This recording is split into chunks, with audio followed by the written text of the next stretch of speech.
I principali tipi di marchio: il marchio di forma o marchio tridimensionale, cos'è e quando può essere registrato.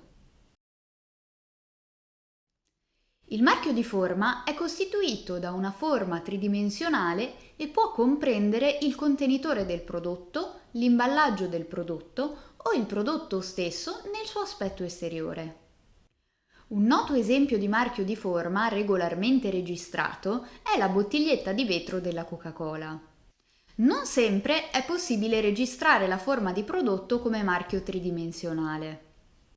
Abbiamo approfondito il tema del marchio di forma e dei limiti normativi alla sua registrazione in altri nostri contributi di cui vi lasciamo il link in descrizione.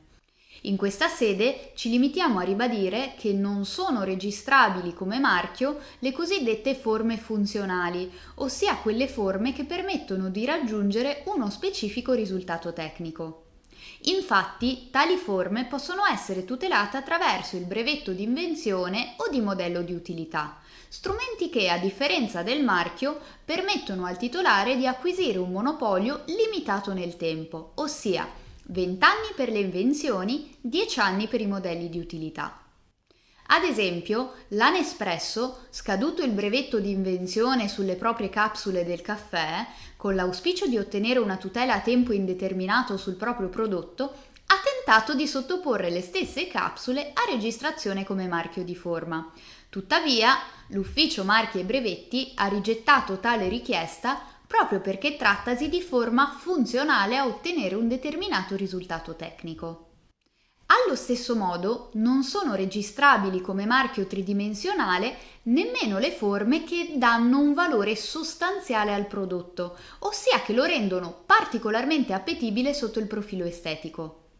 Tali forme, infatti, possono già accedere alla tutela, anch'essa limitata nel tempo, della registrazione come disegni o modelli di design. Un esempio pratico di forma che è stata ritenuta non registrabile come marchio per tale ragione è costituito dalle note ciabatte Crocs. A parere dell'Ufficio Marchi e Brevetti, la forma delle Crocs inciderebbe in modo determinante sull'apprezzamento del prodotto da parte dei consumatori, quindi non può essere registrata come marchio.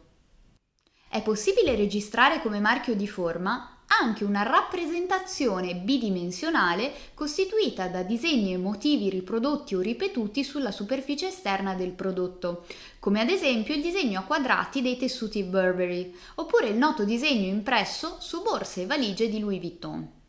Nel prossimo video parleremo dei marchi di posizione, dei marchi di colore, nonché di marchi olfattivi, olografici e in generale delle nuove frontiere in materia di marchio registrato. Iscrivetevi al nostro canale YouTube, abbiamo un'intera sezione dedicata al diritto industriale. Per maggiori informazioni visitate il nostro sito e seguiteci sui social media.